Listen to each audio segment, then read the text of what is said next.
Hey, welcome to the All 49ers show. That's Jose Sanchez. I'm Grant Cohn. There's a lot of other writers in the All 49ers crew now, but we are the OGs. Actually, Jose is the OG of the OGs. I'm the mini OG, triple OG, single OG. Grandfathered in. Yeah, that's pretty much what happened. Campaign and everything. I'm like the Brock Purdy of the All 49ers. Just came waltzing in week 13. Damn, messed up my elbow. Everyone said I was going to win it. Anyway, title of the show is Are the Niners Bracing for Bad News About Brock Purdy? You know, when John Lynch talks, he says everything with a smile and he's so upbeat and everything's like, yeah, everything's going great. And then you read the spokesperson. He's great, but then you read the transcript and you're like, whoa, he actually said some stuff in here that wasn't as upbeat as it sounded. So I want to just remind people, when asked about this, well, first of all, after the season, there was a report from Ian Rappaport, like, hey, MRI says he's all great, 6-month recovery, he's going to be back in time for the season. Then he went and actually saw the surgeon, and something got slowed down, and the surgeon was like, hold on a minute. And John Lynch spoke about it yesterday, and he basically said, the surgeon said, look, timelines are, for the birds. It's all individual with these people. You have no idea. But the thing that stood out to me, I don't know if you heard this part, was John was like, look, it's not a tip. It's a baseball surgeon, but it's not a baseball injury. Because when pitchers tear their UCL, they're just throwing with no resistance. I mean, they don't hit anything on the way in the follow through. This guy hit Hassan Reddick's arm, and Hassan was trying to wrench it back. This is much more violent, and I feel like the Niners are kind of coming to this realization, like, hey, man, this could be worse than we thought, and we really have no idea. Did you get that vibe? What vibe did you get from John yesterday? That they have no clue, and just like praying for the best, hoping for the best. Praying for the best, hoping for the worst. I mean, not hoping for, expecting the worst. That saying, right? I mean, honestly, this is kind of a disaster. Now it's like I felt more like, okay, now's a good reason why, like, we were like the last several weeks of like, you know what, we just don't know what's up with his injuries, and it's like, you know what, Niners kind of don't know either. They wanted to feel so confident, so chesty in their exit press conference, especially Kyle Shanahan, especially Kyle. About like kind of like, wow, insinuating quarterback one, which John kind of did that again yesterday, but we'll get to that later. Yeah, it's about. But with Kyle, let's stick with Kyle real quick. Wasn't he talking like so confident, like, it's a 6 month? He's gonna be ready in 6 months. I'm not talking about after that. We talked about it, and you're like, what was your takeaway? I was like, God. And then I remember I went on, and I was like, yeah, the way he's talking is like, oh yeah, like he's our franchise quarterback. It's pretty, and I think he's fine. It'd be fine. Ask the doctor, ask whoever it is to ask for advice, saying like, yeah, as soon as he's good to go. So after the 6 months, he's good to go to start throwing like immediately. There's no warm up. Yeah, and he was saying it like he was a doctor, like so much confidence. And now the real doctor, Dr. Meister, was like, first of all, even if this went perfectly, like you never know with the timeline. And second of all, this is much more, made it seem like this is much more violent than the typical UCL that he would operate on. Because again, he's a baseball surgeon. This is the surgeon for the Texas Rangers. And you guys follow baseball. These guys blow out their elbows all the time just throwing, because the act of like decelerating your arm after throwing a 95-mile-an-hour fastball is violent enough. And if you do it enough, you can blow out your elbow. Freaking Brock Purdy hit a man's arm who's trying to hit it the other way. So yeah, this could be. I mean, that probably explains why there's more inflammation than there typically would be for a pitcher who blew out his elbow. And I never heard of a pitcher waiting a month to get a procedure. Sorry. Yeah, he's not getting Tommy John either. That's also the other thing. And I don't think he necessarily blew out his elbow because they're trying to what? Well, we don't know yet.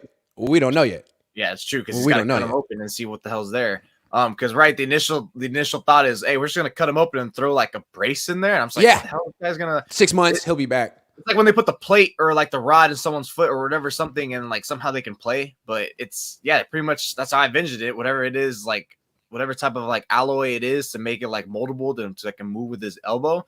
That's where it's going to be when they figure that part out. Once it's like, all right, it's like, let's see, you said it's like when you go to the mechanic, you tell him like, hey, I'm hearing this and I'm leaking this. Okay, let's open the hood. And it's like, hey, bro, this is worse than what you said and what you think it is. This is not just leaking coolant. This is not just leaking oil, man. We got all this thing. Your radiator's cracked. You got all this and that. It's smoking. I mean, I can smell it from down the block. Like, come on.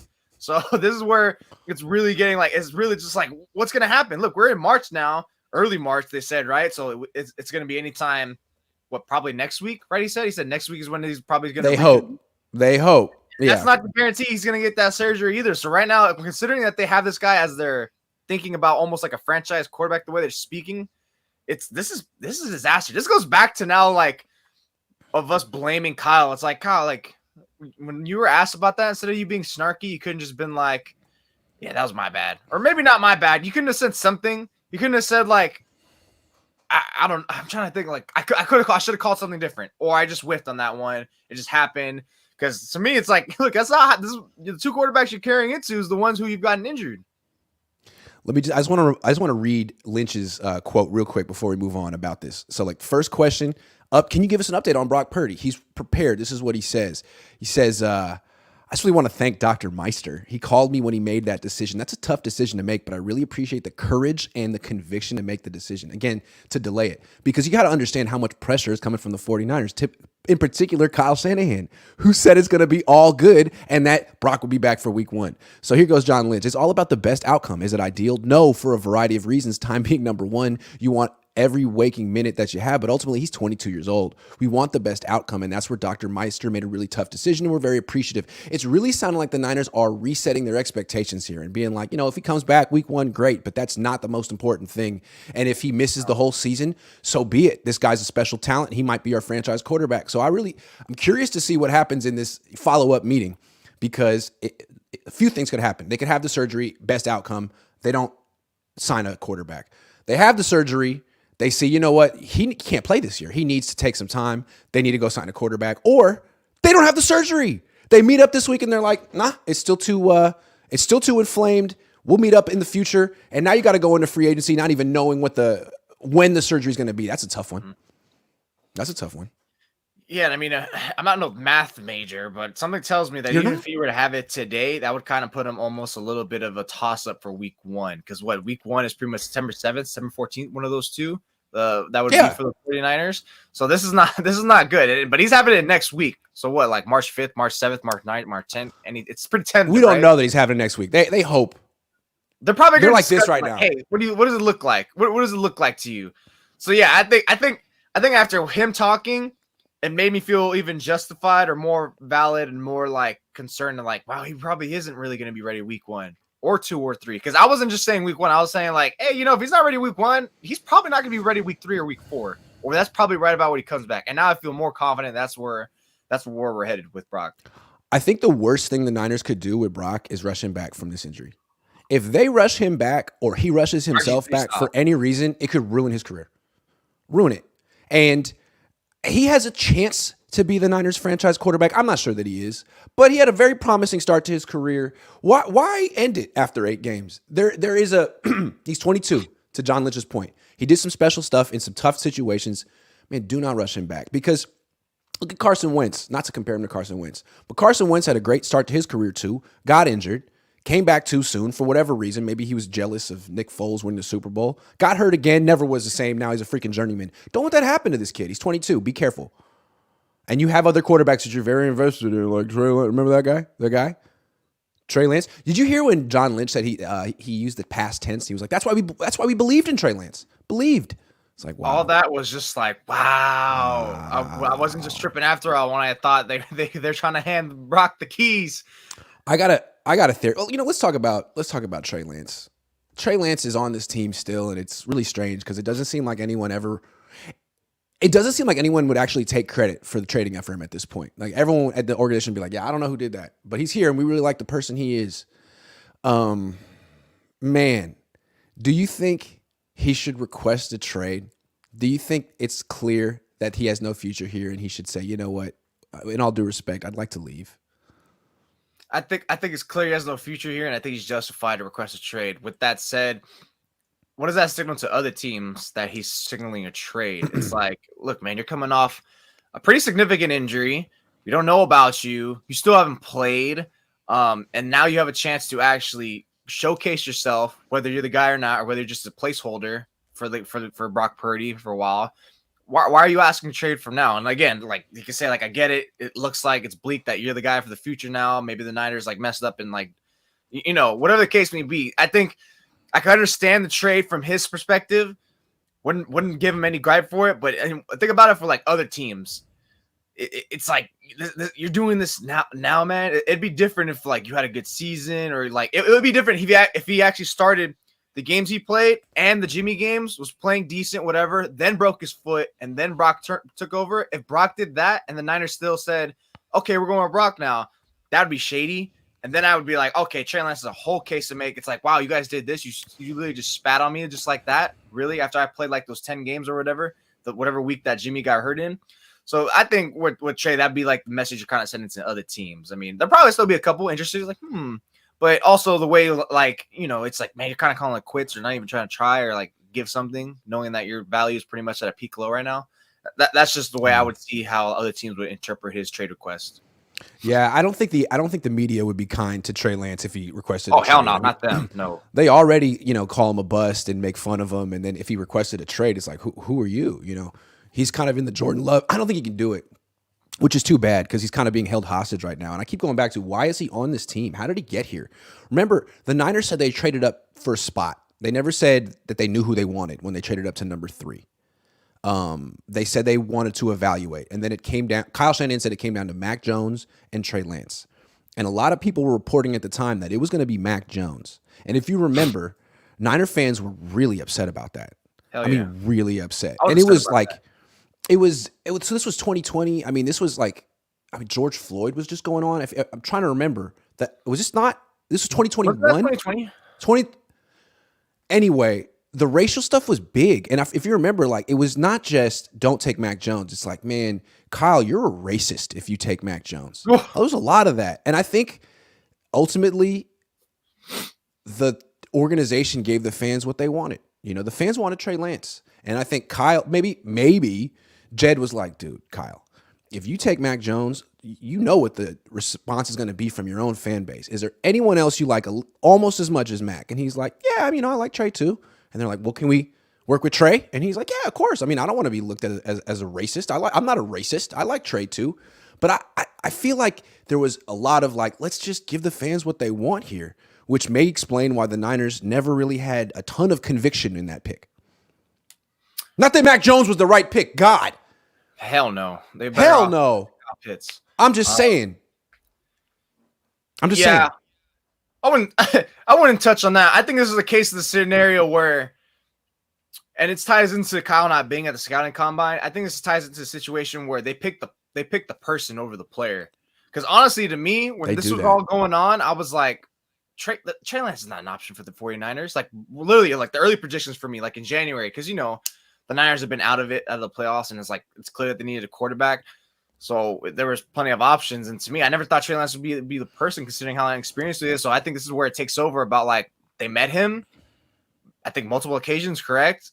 And then it just you fall in love with the player. That's what the person. And that's what John Lynch alluded to, right? Yesterday at his press conference. It's like, oh, the guy he is, like everything. And I think he says he loves him more as a person even now, the way he's handling the situation, which after Super Bowl week, right? The way he's like, I welcome the competition. I know it's not my right. That's the person they wanted. The person who's just humble, who's just hungry, who's just like, I know what it is. Just go get it. Just go get it and work. That's a coach's player right there. That's a brilliant type of prototypical one. So to me, it's like with Kyle Shanahan not being at scouting combine, he's not going to be there like generating like relationships with these players. He's not going to get to know them for that like 30 minutes, 15 minutes, whatever, how long. And he can be like, I want this guy in the 3rd round, undermining his scouts when they've been doing the work all week, all year and such like that. So I think that's probably how you got like players like, like how Rand Carthen talked about, oh, this is how we got Elijah Mitchell. It was like scouting and analytics. It doesn't sound like that was so much a Kyle move that he dug into. So I think this is more so a thing of we fell in love with the person so much that we overlooked other things. Yeah, but they say they fell in love with the person. He's he's very mature, but you don't draft a person that high just because of who they are. They really thought. Not just because, no. But that's what they also wanted to hold on to Kirk Cousins, right? Kyle Shanahan, at least. It's like, dude, Kirk's not that great of a quarterback, but you love this guy that much?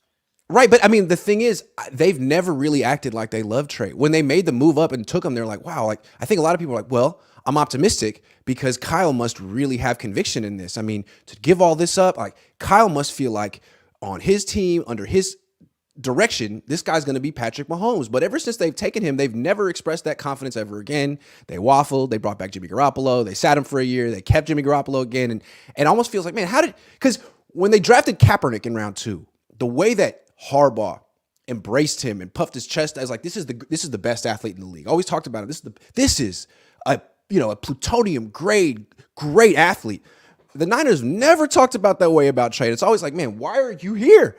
And now that Brock Purdy's here, it's like, man, you're the ultimate afterthought. Thank you so much. We don't need you anymore. We got our guy. No one's going to be mad at us if we move on. Good luck, Trey, is how it feels. It was just so unfair. He didn't want to come here. He could have gone anywhere else. And it's funny, if the Niners hadn't taken him with the third pick, where would he have gotten drafted? He might have fallen to 12. No one knows. I think it's reported kind of that Atlanta would have taken him, which that would have worked Arthur Smith, I think, better.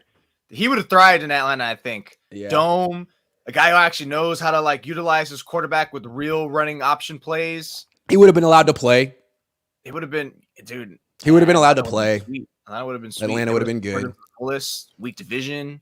Also, not to get too political, but that's a market that would have embraced him from the beginning. Kind of like Philly with Jalen Hurts.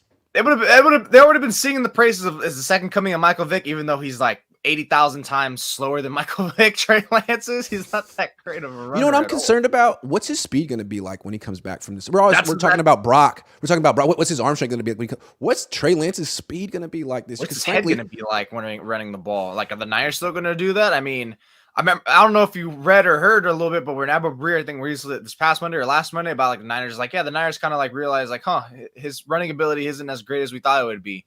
And it's like, yeah, no doubt. We kind of saw that in the Arizona game, and it got confirmed again, like plenty of games after the couple games after that. Like he's just not someone you want to run more than a few times a game like that. It's more something like you got to shoot him like almost like a Magnum pistol. Like you only have like 6 opportunities max to really fire those true runs with him off, because that's pretty much what you're going to hope is going to be somewhat chunk gains. I mean, I'm in favor of running a quarterback if he can run and he's effective, but I feel like it's all about the element of surprise though. When the Niners ran Trey, it was like early and often. It was like, whoa, it's like that's not how you do it. Like he's a decoy at first, and then when defenses finally let their guard down, like, oh, he's not running today. Boom, then you hit him for a first down on 3rd and 5 or a touchdown in the red zone. Not, hey, let's establish the run with our quarterback today. No, that is not how Philly does it. That's not how they do it. And that's how, again, Kyle has had some success with RG3, but he got him hurt in like a season. You got to do a little bit better of mixing it up, using the element of surprise, misdirection, all that, man. That's the way I look at it. I feel like Kyle, with these running quarterbacks, he's like, all right, if I got to do it, it's how it's got to be. And he's like, oh, he got hurt? Well, that's football. It's like, nah, man, not really. You could do better.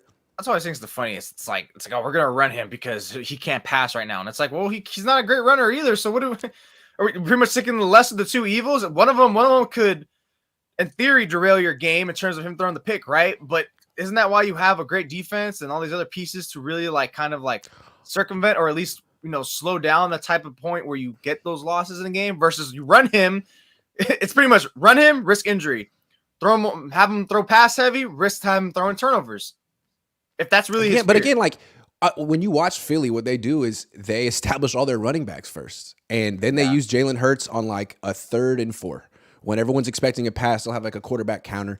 I mean, they're not like just plunging in between the tackles on 2nd and 10 or 2nd and 8 and saying like, hey, get us into 3rd and manageable. Like that is not how they use Jalen Hurts, and that's what the Niners did with Trey Lance in multiple starts, which makes me feel like, dude, do you even want to coach this guy? Or are you sort of like, inviting the inevitable here? I don't know. Official BNA Music 88 says, if Brock isn't ready by training camp, he's QB2. Lynch is creating a circus over the backup by throwing Lance under the bus for Kyle's negligence. Yeah, how do you just throw in Brock Purdy in the starting lineup off no offseason? Like, who are we just treating him like he's Drew Brees now? I was going to say, like, I would argue they're also throwing kind of Brock under the bus away because they're kind of the way they're kind of seeming like they're trying to rush him. Yeah. We'll be fine this year. We have Brock. Putting all this pressure on him. Yeah. You're putting no pressure, but our entire season depends on you. So just, if you could come back by week 3, that's fine. I don't know. I mean, we'll see what happens when I get the surgery, dog. I don't know. You don't know. I don't know. Dr. Meister doesn't know. Have some plans. Plan B's and C's. Kevin says Purdy needs to do Purdy. Trey Lance is the future, but handing the keys to the youngest quarterback is premature. Trey Lance better away from the toxicity that is Shanahan, in my opinion. Dude, Kyle needs to prove that's not true, because he definitely has an adversarial relationship with every quarterback he's ever coached except for Kirk Cousins, which is like hilarious to me, or sad. Tragicomic.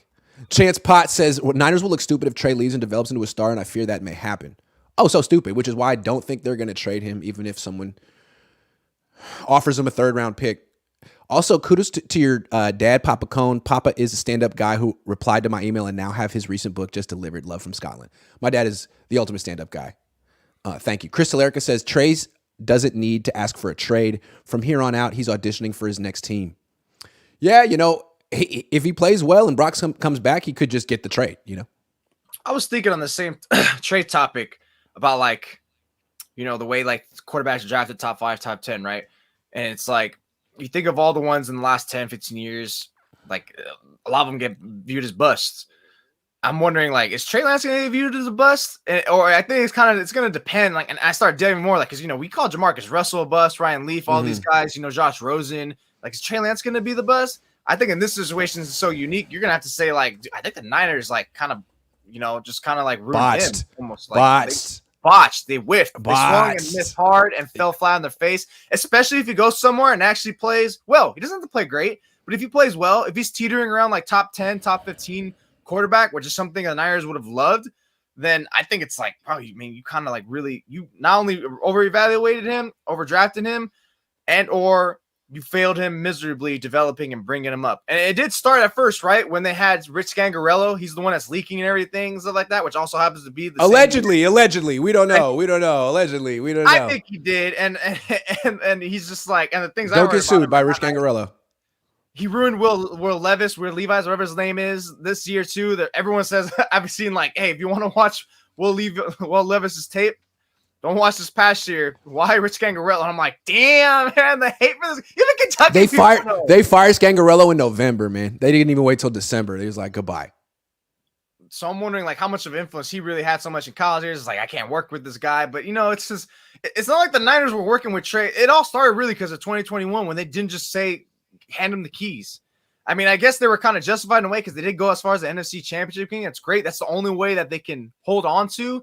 But in terms of big picture, it's you guys kind of screwed the pooch on this one. Rather than having him, Trey Lance, work on the side throughout the season, you just had him run your scout team quarterback. So instead of developing into the guy you wanted, you're developing him week by week into the player you wanted him now. Everything is short term. That's the true. Starting of Garoppolo for the season was short term, and having him scout team every week was short term. At least if you're gonna have now you're emulating other quarterbacks, that doesn't help you be who you need to be.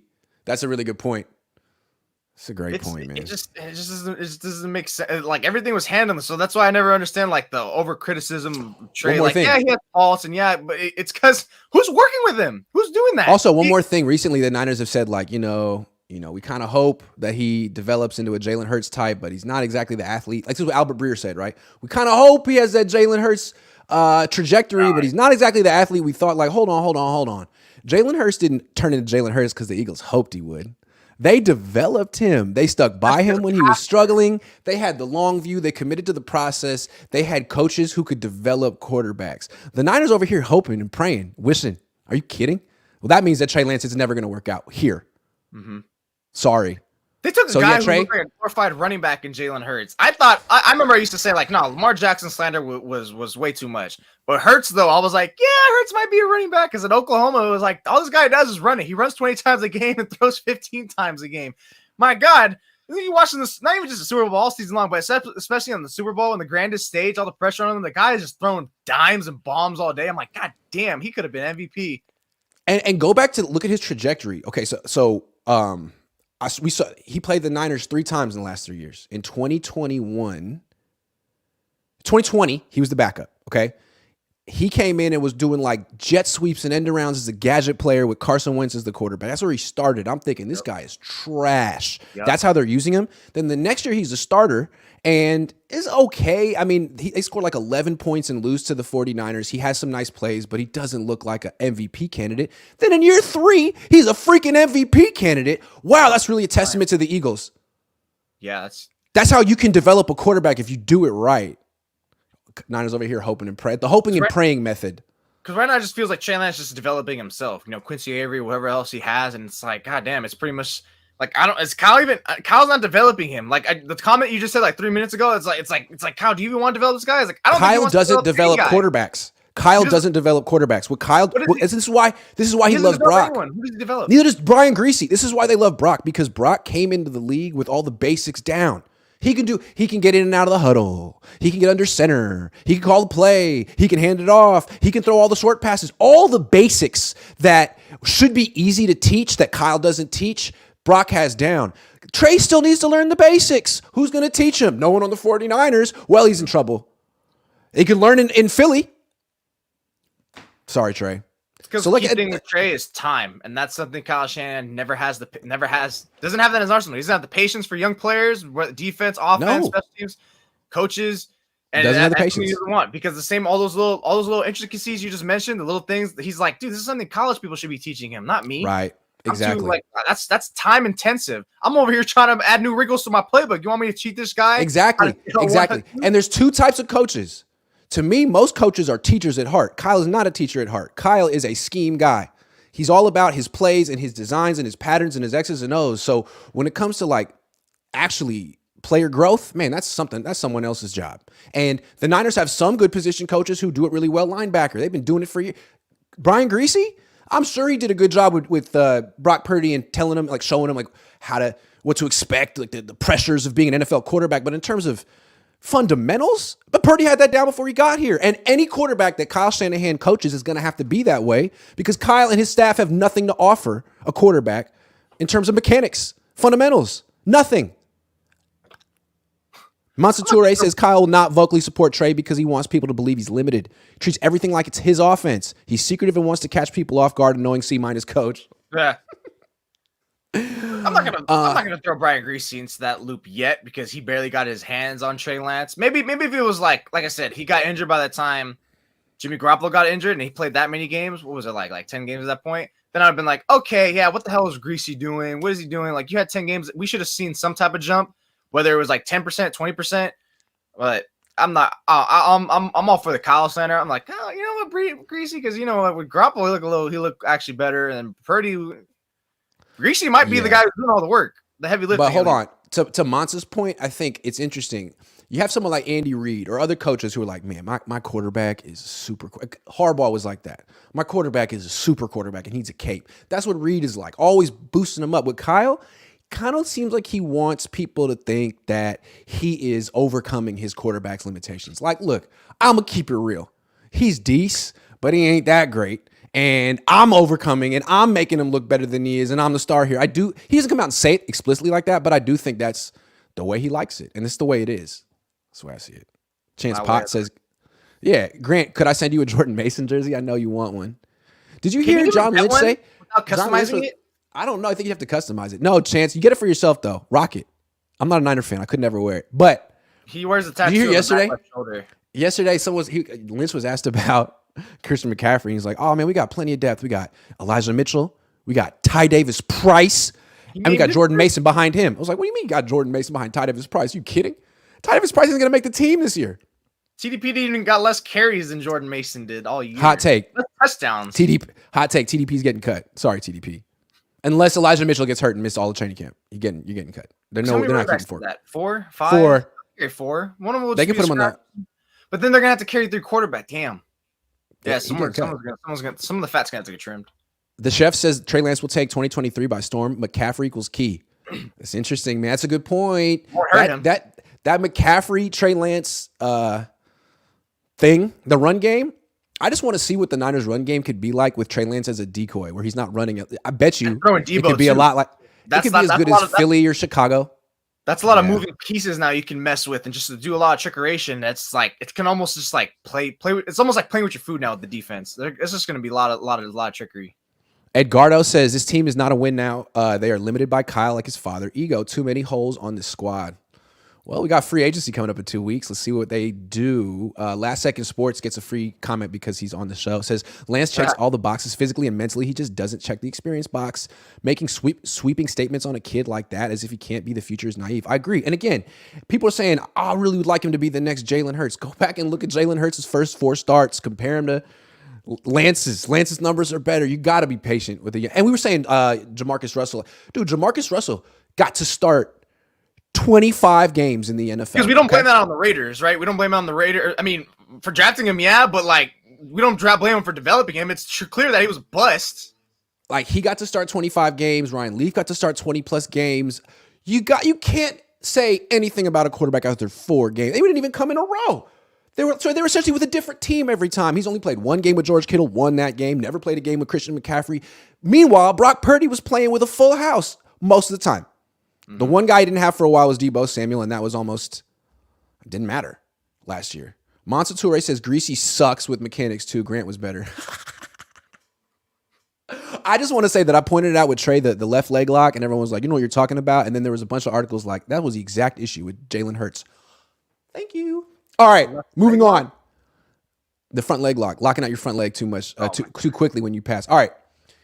Should the 49ers have drafted Justin Fields instead of Trey Lance? I asked this because Kyle Shanahan was on the record saying they never considered Justin Fields. It was down to Mac Jones and Trey Lance. I consider Justin Fields better than Mac. I don't think Mac Jones should have ever been in that consideration. He's not a leader. He's not mature. He's not that good. Anyway, but Justin Fields was never in consideration. And what made me think of this was in the press conference right after the season, when asked about the injuries, Kyle was real defensive. And he's like, well, with Trey, he's a dual threat quarterback. He got injured running. What do you want from me? Well, I asked Kyle Shanahan about that in 2021, midseason. Like, hey, man, your offense isn't really clicking. You got Jimmy, you got Trey, you got 2 different styles of quarterbacks. Is that really the issue right here? And Kyle essentially said, I can't find it. He essentially said, look, I don't look at Trey Lance as a dual threat quarterback. The reason I like Trey Lance so much is he can add things, but I don't have to change my offense for him. That's what he said in October of 2021. Then we saw the offense in 2022 was totally different. So if that's what they wanted to do, if they wanted to have like a dual threat 11-on-11 Philadelphia Eagles style offense, should they have taken Justin Fields? Justin Fields is the guy I thought they should have taken like right then and there, just because, again, like alluding to what I said earlier, I was so surprised that Lance was in the mix. I remember writing articles like saying like the quarterbacks that should go after is Justin Fields and Trey Lance. They're both, the physical gifts and all that such and that. Not go after limitations of Mac Jones, yada yada yada. But the only reason I mentioned Trey Lance is because the Niners were linked to him, and I was like, really? They're gonna be the guy who only played like this many games? Like, to me, that's always my apprehension. Like, if I'm like looking at a prospect or something like that, that's the way I do it. I was like, you know what? He hasn't played enough. There's not enough. Because I'm always a sample size guy, which is why I'm not going to write off Trey Lance even now. It's like, dude, he's only played like 2 games, 3 games. I don't even know if I count that. Let him get a stretch of games and let's see what's up then. I'm more like let's see more of it. Let's see more of an example. Let's see more. Let's get something that we can actually like say something off and not jump the gun or write him off or write anyone off. So yeah, I think they should have went Fields instead, because at least at this point, you would have had a dynamic runner. You had a guy you could have called running plays for, and someone who could have went off script. The passing still would have been an issue a little bit. I mean, you have the GM of the Bears talking about like, what does Justin Fields have to work on better than Austin? He's like, passing. Like, damn, that's a real great indictment on your quarterback right there, passing. But I think at that point it probably would have been better for him because he would have had more weapons with the 49ers. Kyle Shanahan could have like had a lot of wide open throws that Justin Fields isn't necessarily getting. So yeah, I'm really surprised that he still didn't. It never really seemed too clear to me what was wrong with them, whether there was the processing or the staying in the pocket, because I think that's one thing, like, Fields doesn't stay in the pocket enough. But then again, is it because he's in Chicago and that offensive line is really like, so it's like, it's always like, I do think he should have been the guy. I do think so. I just don't understand. I mean, the Niners have changed their story so much. Like, what they said at the time was, well, we don't want a dual threat quarterback. We want to develop Trey the right way. We think he can be a traditional quarterback. That's why we're not going to play him right away. And then year 2, they don't play him right. They don't play him in their traditional offense. They have him running basically the Chicago Bears offense or the Eagles offense, and he gets hurt. And then to justify it, he's like, well, he's a dual threat quarterback. That's how I have to use him. Man, that's not what you said when you took him. And if that's what you wanted, and now they're saying we really hoped he would be the next Jalen Hurts, but he's not the athlete we thought he'd be. Well, Justin Fields might be the best athlete in the league. I mean, that's the best athlete at quarterback I've ever seen. So if you were looking for an athlete to be Jalen Hurts, I mean, man, you got that wrong. You got that wrong. If there's someone who's going to be the next Jalen Hurts, it's Justin Fields. So if that's what they wanted, yeah, they should have taken Justin Fields. If they wanted to develop a traditional quarterback, then yeah, Trey Lance was the right guy. But they botched it, and now they're changing their tune. Like, actually, we didn't do it wrong. This is how you. What? You had to sit him a year to be a dual threat quarterback, huh? That's wild. I always I don't thought the idea of Trey Lance was like, we want him for the big arm, the processing, and he actually showed that the guy can work. And we want to develop him the right way. That's running him up the middle. Here's the quote I got. This is October 20, 2021. I don't think that's one reason I really like Trey. I don't think you have to do a totally different offense. I think Trey can add a lot to your offense, and you can do a lot of different things that you might not be able to do with a guy who doesn't have the athletic ability in terms of running like Trey does, but you don't have to do a whole new offense. And then he ran a whole new offense in 2022. Kyle, get your story straight. Look, I think I'm so opposite of Kyle Shanahan, where I do actually have time and patience. This is where I talk about the sample size thing. It's like, I think what will happen is they realize, like, wow, like what Albert Breer said, he's not the runner that we thought he was going to be. We thought he could be a little bit better. Not necessarily that was the offense. I mean, not the runner. It was he's not as accurate as we thought he was as a passer, and they probably made that judgment after like 50 passes or something like that, rather than just like. How do you misjudge someone's athleticism, man? There are tests for that. How do you misjudge that? I meant more so like when they drafted him, like they probably thought he'd be a better passer. And once they realized that wasn't it, that's when they start to switching over to shoot. I don't have time to develop him with that. He's gonna have to learn on the fly. And or maybe they thought that year on the bench would develop him more as a passer. And to your point, running scout team doesn't necessarily do that. And so they're like, damn, we wasted a year. What do we do? Okay, we'll run him. Yeah, and it's like, no, dude, because he's just like, that's stupid, because he's thinking about other things, like trying to give his team the best look, because he's a team first guy. That's all Trey Lance has ever been this whole damn time. Right. So okay, you need me to be Taylor Heineke this week? I'll be Taylor Heineke. You need me to be freaking Carson Wentz? It's like, okay, but what about the time? That's a lot of rewiring going on in his head. A lot. And that's one thing as humans, it takes a lot to make change. Make growth, and it takes real concerted effort. And this guy doesn't even have reps being himself yet, and now he has more reps being someone else. Yeah. So look, I'm not saying the Niners should have drafted Justin Fields, but now all of a sudden with the plan they're saying and the vision they have, all of a sudden it's like, well, okay, well that's Justin Fields. And if you wanted the athlete and you wanted 11 on 11, that's clearly Justin Fields. You told us you were developing this guy into be like John Elway 2.0. Hey man, your dad didn't run John Elway between the tackles. What's going on, dog? Right? John Elway's a scrambler. What are you doing? You know, I just have to wonder now, actually, now I think about it, if the Niners are not making like the same mistake twice. They drafted Trey based off a huge projection, off a limited sample size. Now they're handing the keys to Brock Purdy, presumably after a small sample size. It's the same with Jimmy. This is the NFL, and he did it on a playoff roster all the way up to this NFC Championship game, which is why I always say, like, it's not the same as Jimmy. Jimmy did it on a team that no one cared about, overlooked, and they were doing it against poor opponents. Brock did it when with all the weight and the pressure of a playoff team and actually was pushing, so that gets weighted way more better. Jimmy was way more fool's gold than Brock Purdy is. And at least Brock Purdy has the benefit of the doubt of he's cheaper. You don't have to sign him for a while. And of ideally that also they were kicking hella field goals in those wins with Jimmy Garoppolo. They weren't scoring 35 points a game like they did in that one game against Jackson. It was that one game against Jacksonville that got Jimmy paid. Everyone thought Jacksonville was the truth that year. They were flashing the pan. The Niners eviscerated him, and everyone's like, "Wow, there you go." And that people were really saying like, you know, if the Niners were in the playoffs, they would run the table. Like, no. They wouldn't, but they said that. Jimmy Garoppolo that year as a person in the desert with water syndrome. I got to figure out a way to say that. It's like Niner fans went years, especially that season, but for years of lacking without a good quarterback. You know, pretty much since 2013 when Cap really started to decline, and it's like, man, I need anything. But that's Brock right now. So you get a small little. We're not even talking good clean water, Brita. We're talking Arrowhead, disgusting water that Niner fans got, which is Jimmy Garoppolo. They drank it and realized, like, this is actually not bad. And it's like, no, that water is bad. You've just been in the desert for so long and you're parched, so that's why you think this is good. You're fool's gold. You're seeing a mirage right now with Jimmy, and that's exactly what he was. He was a mirage. He wasn't that great of a quarterback. He wasn't a good quarterback. Yeah, stretches, sure, but that's not enough. I can't wait to see where he goes next. Monsature says Trey was the right pick. Kyle was the wrong coach. Yikes. Yep. They just a terrible fit, man. It's funny that you say that because this is the team where a young quarterback should thrive in. Yeah, you know, but Kyle is not a quarterback developer. Head coach, plenty of weapons. Like, this was the case I was making of. I think all of us were making, me and you, about 2021. Start him now because it's like no quarterback's gone to the playoffs or Super Bowl, whatever. It's like, yeah, but no quarterback's been drafted top 5 to a team who was playoff oriented. The reason why the 49ers were top 5 in the first place is 80% of the team was on the shelf. Monster says, can't wait for Cohn Phone. Was going to talk about this. I was going to do one today at noon. If you're around, let's do one today at noon, which means in an hour and 15. Official BNA Music 88 says Purdy got a real offense. Trey got decoy Samuel. Yep. Lamont 757 says only if Deebo didn't fumble first game. If you look at Trey Lance highlights, it's lots of passes over 20 yards. Guy can't be whacked. Trey Lance's skill is the way he steps up in the pocket, eyes downfield. I agree.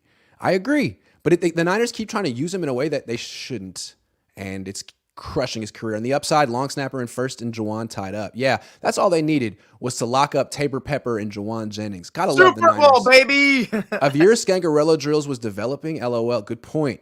Exactly. Good point. Look what he did to Will Levis. We should interview Coach Kittle about Trey. Oh, my goodness. Yeah, it's a good point. All right. So, vet quarterbacks are getting cut left and right. So far, it's been Carson Wentz and Marcus Mariota. Those guys are fringe starters at this point in their career. There's one guy that people are looking at in Tennessee. Hasn't been cut yet, Ryan Tannehill. Hasn't had hasn't really played super well the last couple of years. Hasn't really had weapons either. Do you think he would be the best of the rejects out there? And do you think the Niners could make some noise with Ryan Tannehill? Let me grab my mic close up because I want you to hear me. No.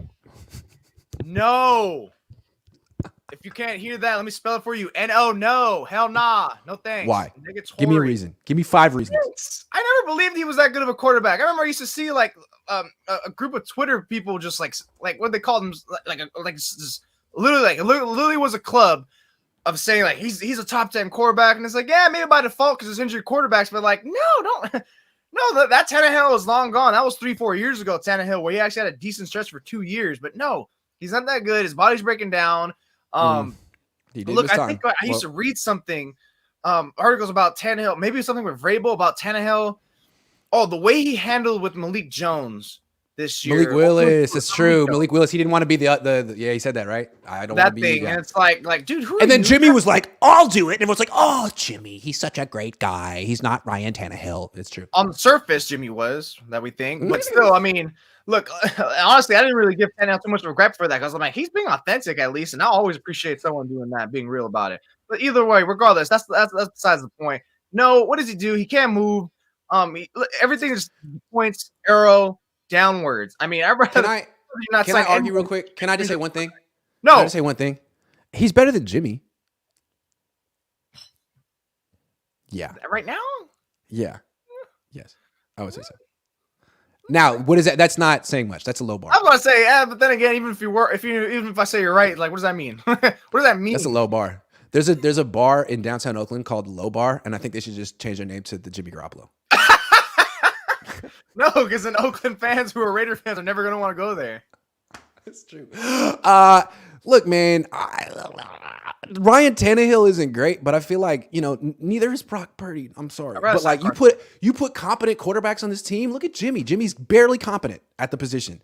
And people are talking about giving him $40 million a year. Like, I don't know. How much do you think he would cost if he gets cut? I think he'd probably be in demand. People see him as a top 12 quarterback, don't they?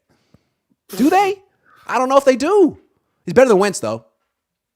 The thing is, I don't think if he gets signed somewhere, they're not signing him to start him, are they? His best chance is Tennessee. No, they're signing him to be a mentor to Trey Lance.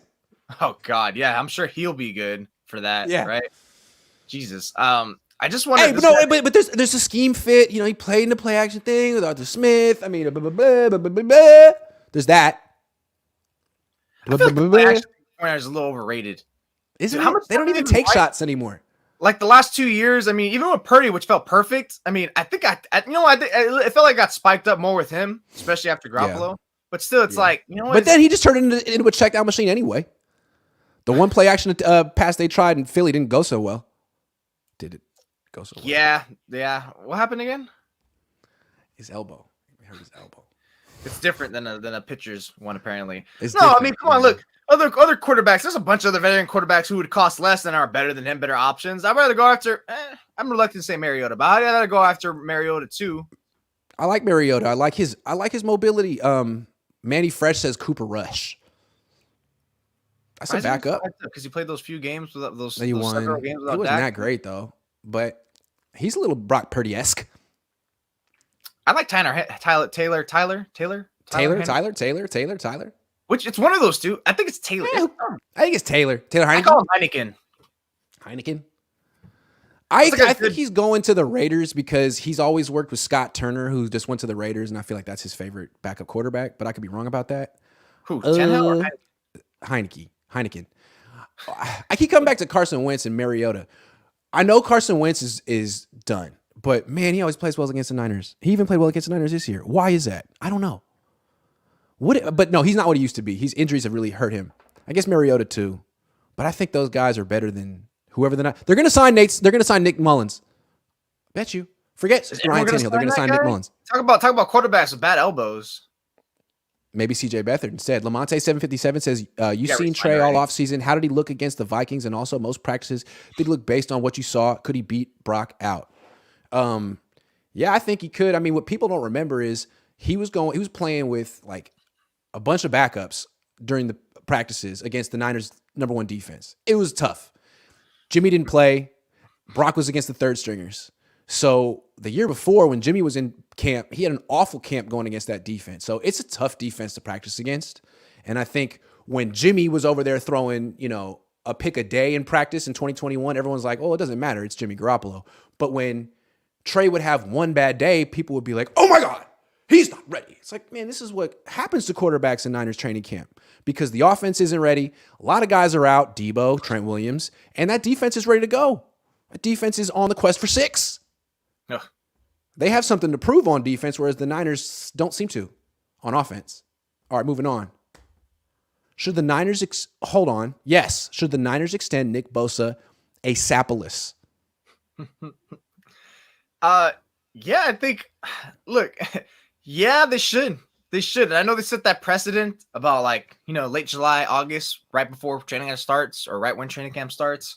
I think that they're gonna still do that. I'm pretty sure. They're gonna do that again. But it would be good to actually make an exception this time. And if anyone cries or complains, be like, it's Nick freaking Bosa, man. He's our best player, if not second or third best player on the team. Like, what are you talking about? Of course, we're gonna make an exception for him, Deebo. I think he is the one exception you make because his cost is only going to go up because you're going to wait that long. And he's the one contract that's going to cost the most out of all your extensions you've done the last 4 years. I mean, for number one, you got free agency, right? I mean, there's no prominent edge rushing free agents out there who hit in the market because typically if you have a good pass rusher, you don't let him hit free agent market. Right. There's always a random team that just it's like, wow, you gave this this B- type player a material. So if you're boasting his agent, we can double that. We're also, there are other people who are up for extensions too. If they get that's big another ones, one I was going to go up to next. You have Brian Burns, you have Christian Wilkins, the Dolphins. I think there's someone else. I think Brian Burns. Sciences too, and there's someone else. But yeah, Brian Burns, Josh Allen, top. Yes, Josh Allen. Who's the last one? I just said Josh Allen. Oh, yeah. Those are the ones. Who I said the Niners should draft over Bosa. I was wrong. But he's really good, though. So it's like those guys are going to get hit first. And again, you're Bosa. You just keep stacking the chips. You just keep stacking all right, that's easy for me. So for him, he has no reason to, make an outcry like Deebo did last year. Because number one, he knows he's going to get paid. And he knows who's him to wait. And and number three, he knows he's not going to get injured because he doesn't hang around the 49ers in off season. So yeah, the longer it goes, the more it plays into his favor, doesn't it? So this is the night. This is how we do business. And it seems like they think they wear a guy down and they get a more team-friendly deal by making him nervous. Man, Bosa's not nervous. So that's not going to work. It seems like they should lock this up. A lot for that. Yeah, and plus he missed that one season, but pretty much he just won Defensive Player of the Year. He's going to get $35 million a year. He's going to be the highest paid non-quarterback in the league. That's just the way it is.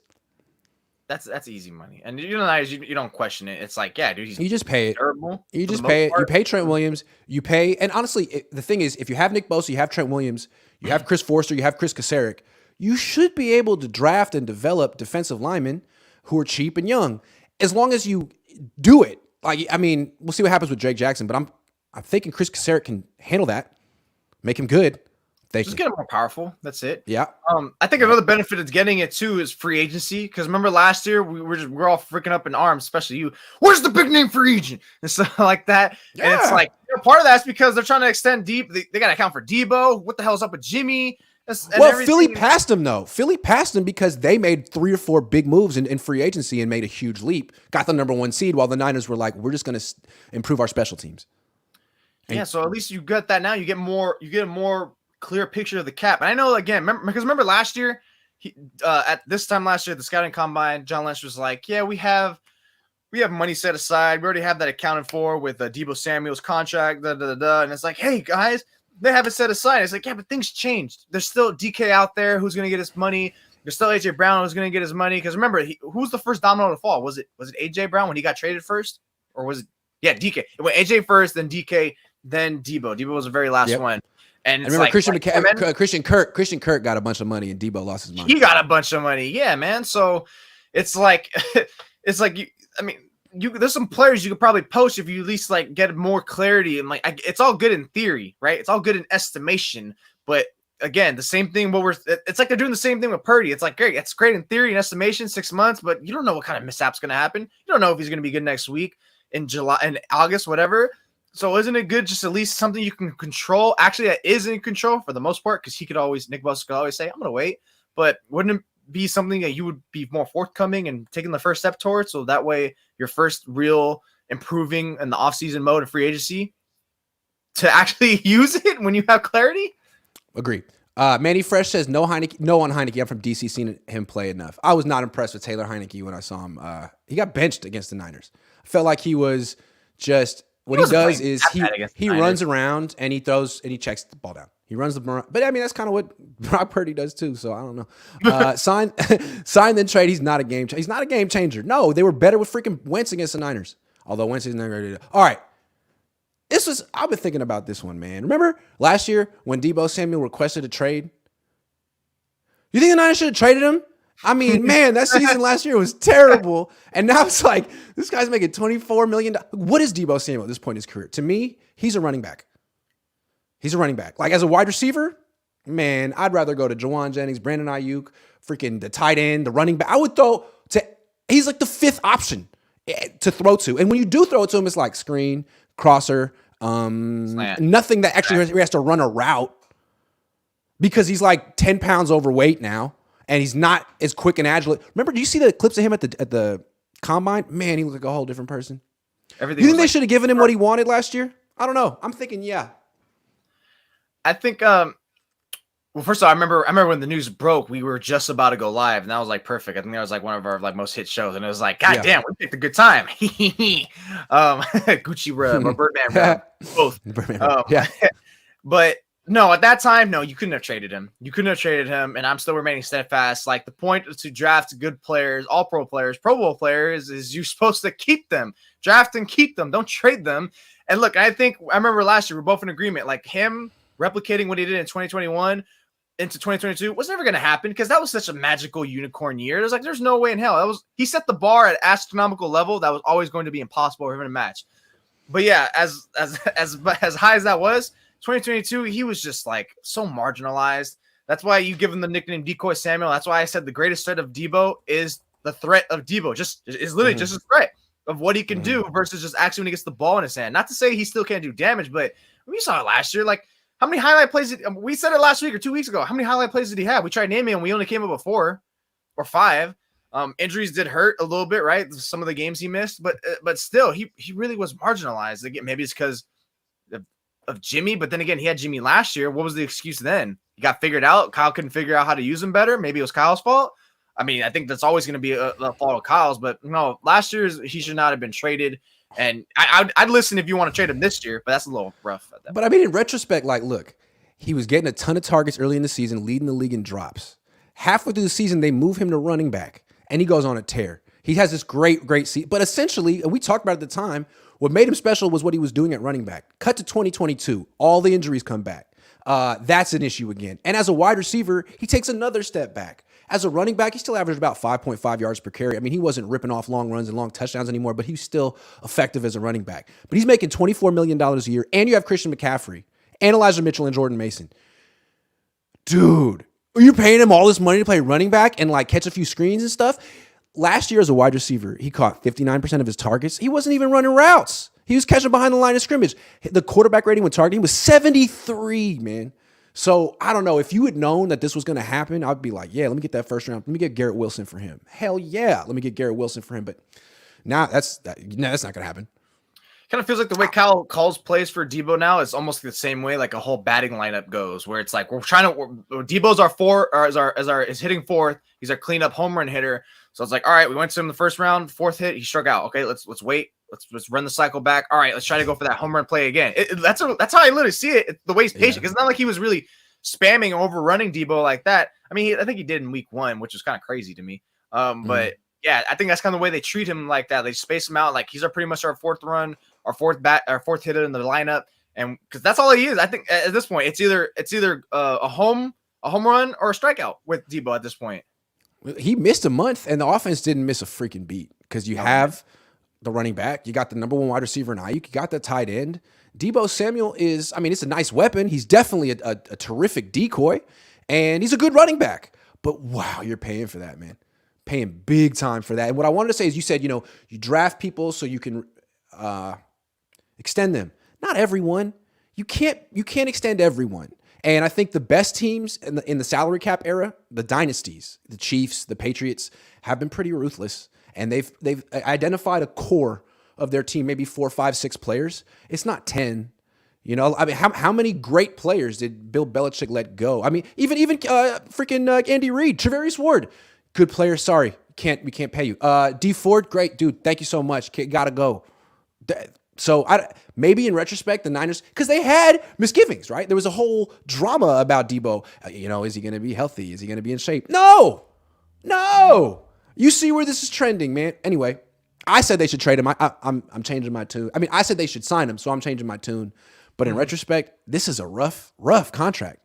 And it seems like they don't need him anymore. As soon as now McCaffrey could get hurt. Everything could change. Maybe Deebo comes back and carries him next year, but it's not trending that direction right now. That's the way I see it. All right, let's go. Let's look into the future. Forget the past. The Niners will return to the NFC Championship game because the NFC is going to stay the same week. Yeah, it's going to same week. The Rams are pretty much calling a rebuilding year, which actually it's funny because I remember like weeks ago I was telling my cousins like the Rams will probably be back and be a decent team, and they'll probably. That's what I wanted to say too. Is if Stafford's healthy and Cooper Kupp's healthy, like that's what I mean. Like they can compete with any team. But they're getting rid of all these players now, and it's like they're signaling rebuild because they kind of. I think they're saying like, do we just got to rebuild and try to be competitive? Yeah. And they might still make a team, but I don't think they'll be like a threatening like how I thought they would have been, if you asked me 3 weeks ago. And the Cardinals, they still have the best quarterback in the NFC West, though, until someone else steps up. Is he even going to be available? We'll see. We'll see. Yeah, I don't know. Because remember, this time last year was a huge concern about his elbow. About this time. The Cardinals, we already know. Literally, it's going to be the Eagles number 1, no duh. The Cowboys will still be fierce, although I wonder how they're going to be now with Mike McCarthy as the play caller. And Dak's going to Dak it all over. Dak's going to Dak it up. They're still a contender. And they still have the defense. They'll still be good because they got Dan Quinn. They have Parsons. That's why they're good, because they got Micah Parsons on a rookie deal. He's hell. Yeah, so they'll still be a contender for the NFC wise. And then I think everything's laid out for the Niners because I don't see any unless it's a surprise team that I'm not thinking of. I mean, sure the Vikings will be there, but I think they're still going to be like kind of soft. Maybe they get better defensively, but I still think the Niners are still going to be a top 3 favorite in NFC, and it's going to be a cakewalk through. They have a good core, no matter who's the quarterback, Trey Lance or Brock Purdy, because I have faith in either one of them that they can still do enough things and maybe even get better as the year goes on, that they can get to like an 11-win record, get there. Even if Steve Wilkes does have some drop off from Ryans, which I do expect, and I think they'll still be a good team that can get as far as the NFC Championship just because who's out there? They're going to win the division. The Niners are. There's no way the Cardinals or Seattle or Niners are going to usurp them from that. Not at all. So I think they're going to have not a cakewalk, but I think it's pretty much going to be an NFC Championship back there again. It's pretty. I feel pretty confident in that. Yeah, it's like the Niners have questions at quarterback. So do most teams in the NFC. All the best quarterbacks in the AFC. The only team that doesn't really have questions at quarterback in the NFC is like Philly. Like Detroit, good team. Who's your quarterback? Is it Jared Goff, or are you going to draft a guy? Same with Seattle. Is it Geno Smith? Or are you going to draft a guy? Like that's why the Rams, again, if Stafford's healthy and so is Cooper Kupp, you're like, well, that's a team that doesn't have questions at quarterback. Wow, they're different than everyone else in the NFC. So yeah, that's the best thing the Niners have going. Except they do have a very good roster. They do. But with the questions on the offensive line and the quarterback, they got to feel very fortunate that a lot of other teams have those questions too in the NFC. Yep, hell yeah. Emphasize on the question marks. Let's look at the other side. The Niners will not return to the NFC Championship if or because the other side of the hypothetical. Because they're putting all their chips on the table on players who are injury prone. Christian McCaffrey, Deebo Samuel, Brock Purdy, Trey Lance. I mean, Trent Williams another year in age. Like you Armstead. Like last week, we just know Armstead. That's pretty much the core of it. Yeah, that's the core of it. The players. Yeah. George Kittle, although I guess he's starting to shrug it off, but still. Nice bounce back year last year, George. Yeah, so there's a lot of players that's like, hey, this is our core. We're riding with it. And it's like, yeah, the last time you rode with the core of star players who have injury concerns was 2020, and I feel like we could possibly see the same thing this year. And even because again, you have the injury-prone quarterbacks. You know, Brock Purdy, how's he going to fare? Trey Lance, is he going to get hurt again? Given Brock Purdy could miss the season. We don't know. He could miss the whole season. Trey Lance could be the starter. I mean, he's gotten hurt, 3 times in 4 starts? He could get hurt again.